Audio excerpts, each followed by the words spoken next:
We're now shifting our focus to the other big discussion that we want to talk about this evening. In a much anticipated announcement, Donald Trump has announced that he will run for the United States presidency once again in 2024. Donald Trump launched the bid, his third for the presidency, at his Mar-a-Lago estate in Florida, a week after elections in which Republicans failed to win as many seats in the Congress as they had hoped. The former president said in order to make America great again, he is announcing his candidacy for the President of the United States. He also added that he is running because he believes that the world has not yet seen the true glory of what this nation can be. But with President Joe Biden also gaining momentum in the midterm elections, will Trump have enough to sway voters in his favor? Will it be Trump versus Biden in 2024?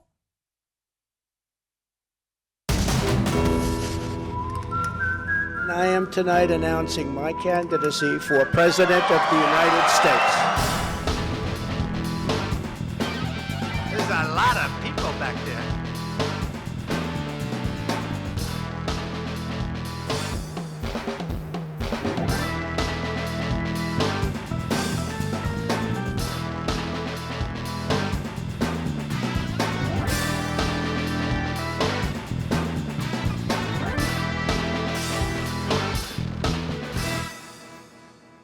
Before we try and understand what this announcement means and will it actually be Joe Biden versus Donald Trump in 2024, this is what the former president had to say when he announced his candidacy.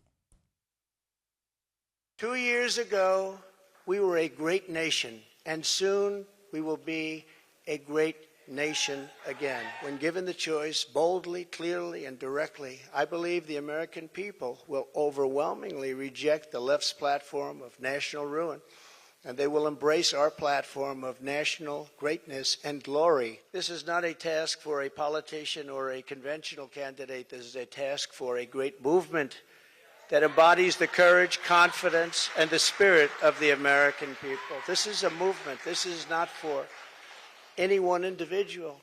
This is a job for tens of millions of proud people. This will not be my campaign.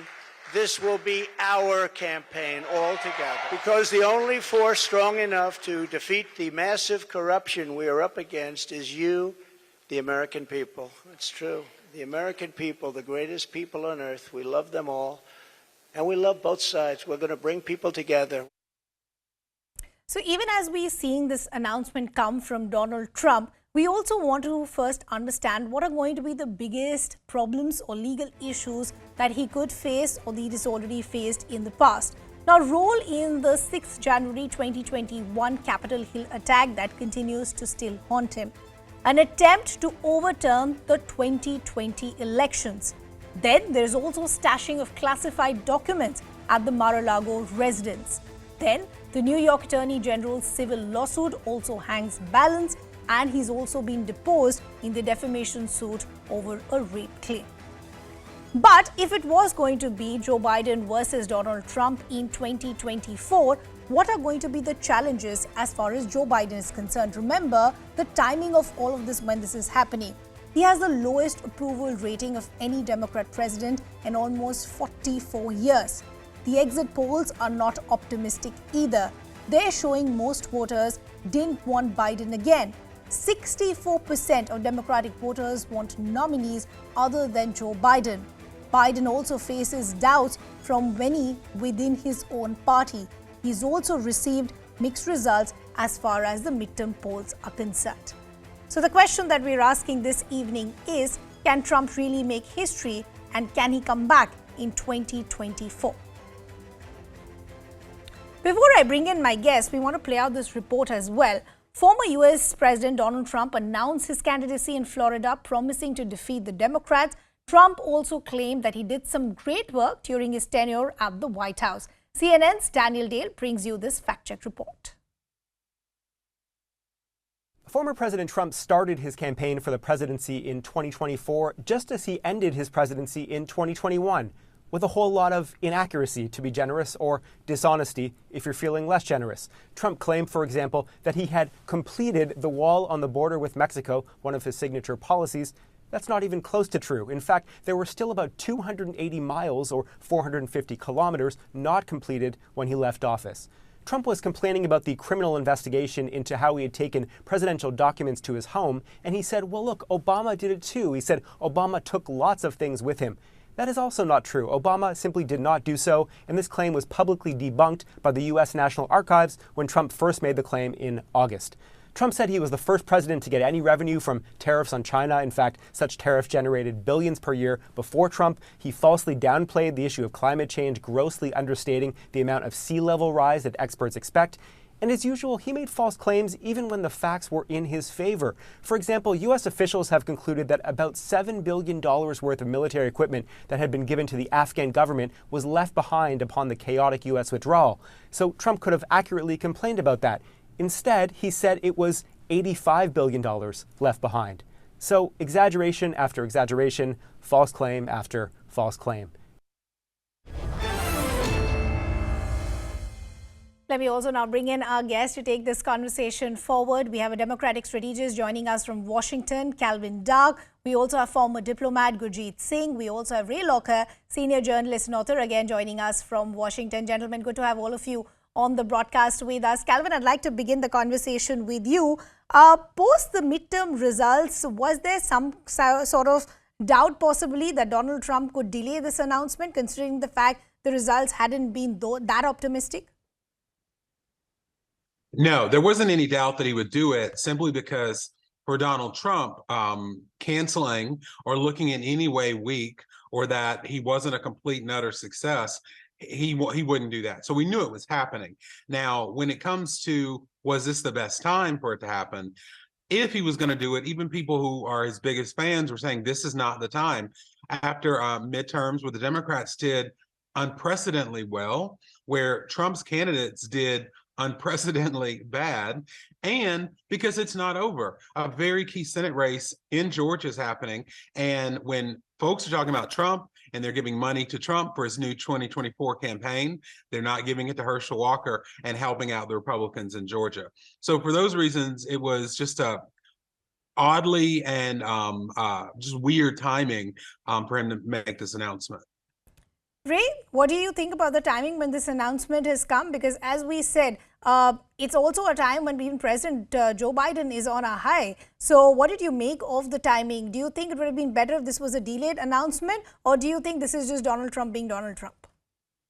Well, it's obviously Donald Trump being Donald Trump. He's going to do whatever he wants. I mean, as Calvin said, the timing doesn't make any sense, but he can't stand being out of the limelight.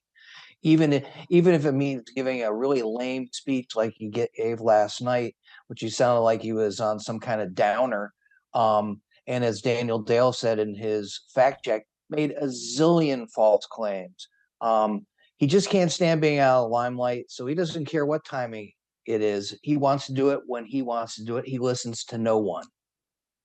He listens to no one. I also want to bring in Gurjeet Singh in the conversation. What did you make of the announcement and also the attack on President Joe Biden? One of the most crucial factors that he said was that the Russia-Ukraine war would have never happened if he was president. Of course, critics of Donald Trump have now hit out and said that this is a man who's always lived in denial. But what did you make of the attack that came while he announced his candidacy?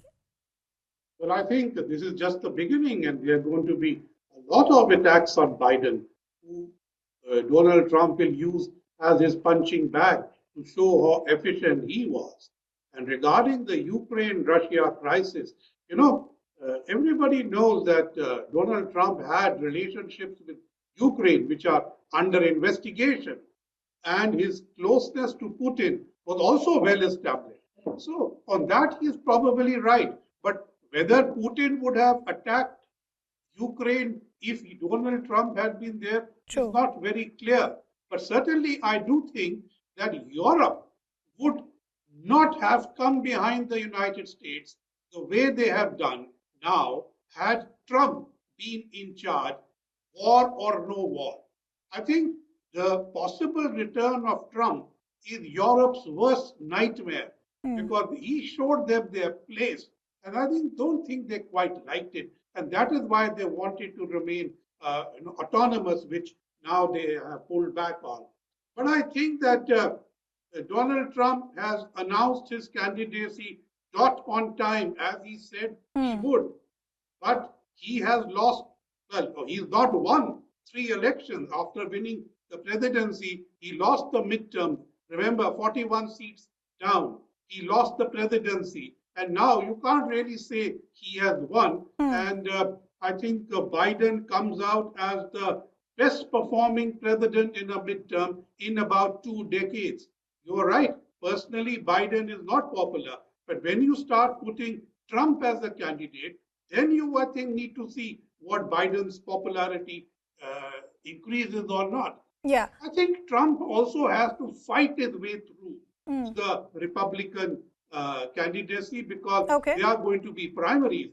And most of his supporters actually lost this election, albeit by small margins. So I think there is no clarity right now. True.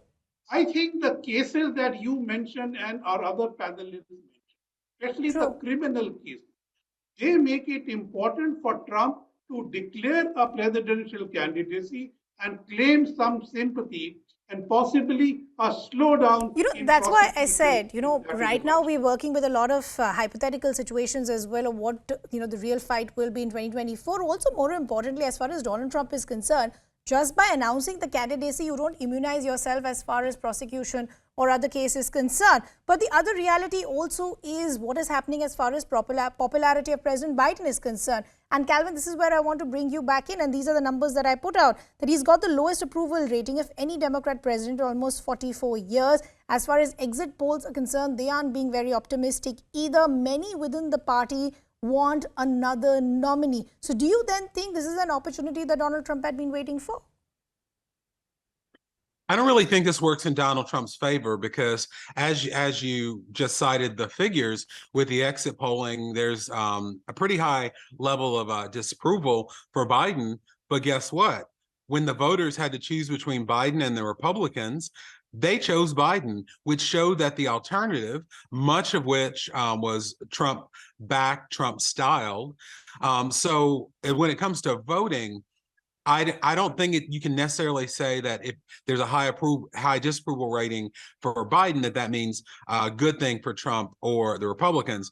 Now, when it comes to the Democrats and what they want in 2024, as the president said, he's going to be making that decision. And I think if he makes a decision to run, he'll be supported. If he doesn't, I think that there are plenty of Democratic candidates that can step into that place. Come on, because we got 2 years before the 2024 November elections. And I just want to say one other quick thing. One of the things that we've discussed a lot in this country is President Biden's age. He'll be 80 on Sunday, which that's a major factor for Biden, his family, and for Americans. But to put it all in context, Donald Trump is 76. So, we have to, everybody's age is different and how they have the drive and the stamina. Sure. But I think it's going to be a complicated decision for Biden that he'll make, I think, probably in the beginning of the year. Okay. Ray, what I also want to understand is, as far as the prospects for Donald Trump are concerned, do you think the Republicans have moved away from Donald Trump? Also, look at the kind of support system that he had earlier. His own family, Ivanka Trump and others, have made it very, very clear that they want to focus on their personal life while they'll always support their father, but not in the political arena. Do you think he's losing support from a circle that he had earlier? Yeah, I do. I think he has definitely lost some support. But I mean, a lot of people now are saying, oh, we won't support him. You saw the National Review with a headline that said no. Well, you know what? If he's the nominee, they're going to fall in line because they can't bear to support a Democrat. You have very few profiles encouraged like Adam Kinzinger or Liz Cheney. So they're talking tough now, but how many people have openly come out and said in the last 12 hours, no, we don't support him? How many people have said they're going to run for president? We've already seen Tom Cotton, senator from Arkansas, rumored to be a presidential contender, say he's not going to run. Ron DeSantis, who ended on a high last week with his reelection, he's not so sure if he's going to run. He doesn't need to. He's only 44 years old. So we haven't seen anybody come out and challenge him. And absent that, he's the favorite to be nominated again. Somebody's got to take him on. And if they don't take him on, he's going to win. And we saw that happen in 2016, where no one stepped up to really challenge him. until it was too late. Yeah. So if there's an alternative to Trump in the Republican Party, he or she has to make themselves known right now and get after it. And Ray, also, I want to understand before I go back to Gurjeet, why should we blame only Donald Trump alone? If the Republicans had such a strong footing, many would have said they should have swept as far as the midterms were concerned. Well, they don't have a strong footing. I mean, yes, Joe Biden is unpopular in some circles, but even, the exit poll showed, like in Pennsylvania, the people who didn't approve of his performance as president still voted Democratic because they looked at the alternative. Republicans won in places where they were favored to win. You saw very few outright upsets outside of, say, upstate New York for Republicans. So they're not on the ascendancy. Things could change in 2 years, definitely. But, this was not a good midterm for them because in some cases they had totally rigged the districts to elect Republicans. You look at a state like Wisconsin, where they didn't get the majority of the vote, yet they have 2/3 of the seats in the state legislature. They have plenty of challenges. The first challenge is they got to find an alternative to Donald Trump, or they're going to lose in 2024. Okay. What is going to be the alternative to Donald Trump? Gurjeet Singh, I also want to understand, if you just had to assess, I know we're again talking in a hypothetical realm, that if it is going to be Biden versus Donald Trump, whose presidency has worked better so far for Biden vis-a-vis what we've seen the previous terms of Donald Trump as far as India is concerned? I think India has got good bipartisan support from both.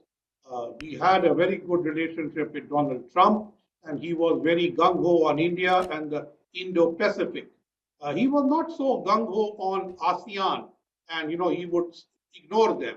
Whereas Biden administration has been more fulsome in its working with the Indo-Pacific. In fact, right now he is there, and he attended the East Asia Summit. He attended the summit with ASEAN. He's going to APEC after G20. So I think his commitment to the region is also very evident. So I think where India is concerned, we should not be concerned so much about either of them. But yes, the Biden administration has tended to use Pakistan to the detriment of India, though in their view, they are doing it to balance their evacuation from Afghanistan. Now that Donald Trump was actually more clear. He put Pakistan at the spearhead and said, you got to behave in a particular manner. And that is something we do miss. Okay. I want to go back to Calvin now. Calvin, as I said, that, there have been challenges as far as President Biden is concerned. And this is something that we've seen Donald Trump also speak in his first comment when he announced his candidacy, that look at where the economy is, look at where inflation is big. But because we still have a gap of about 2 years, do you still feel there's a real opportunity as far as President Biden is concerned, considering the fact he's not the most popular leader today on the ground? Asking me? Calvin. I think that there are some things that President Biden is going to be able to accomplish. Before the midterms, everyone was trying to see if, guessing if the Republicans would win the House or the Senate or both. And while the Republicans most likely having the House is going to put a stop to probably most everything that Biden wants to do proactively, it's a lot better than if they had won the Senate. Because when we think about appointments, judgeships, ambassadorships, a lot of things have to go through the Senate, and the Republicans would have just obstructed it all. There will be some definite fights over the debt ceiling we have coming up in December, defense reauthorization. I think that the Senate and the House now are going to try to do as much as they can in what we call the lame duck session before January. But I think it's going to be President Biden proposing and opposing the Republicans and really not getting much proactive done. Okay, Ray, I'll give you the final word. I'm trying to understand, what is Donald Trump trying to achieve by announcing his candidacy at a time when many within his close circle possibly thought it wasn't a great time. Is it Donald Trump hoping that by announcing the candidacy, this is going to immunize him from prosecution? I hear people say that. I don't think that's going to happen. If he's going to be prosecuted, he'll be prosecuted. I mean, that's up for the legal system to decide. I think by announcing now, he freezes the Republican field. He makes every other Republican contender think very carefully about whether he or she wants to take on Trump, who's sitting on a ton of money, who can go negative on anybody, and he's shown the willingness to burn the house down to make himself happy. So what he does is make everybody think twice about whether they want to run for president against Trump in the Republican primaries. Okay, we'll leave the conversation there. We'll have to see how this goes. Ray Locker, Calvin Dark, as well as Gurjeet Singh. Always a pleasure speaking to all of you. I'm going to leave the conversation there. We're slipping into a very short break. Don't go anywhere. We're coming back with a wrap of all the other stories that made news through the day.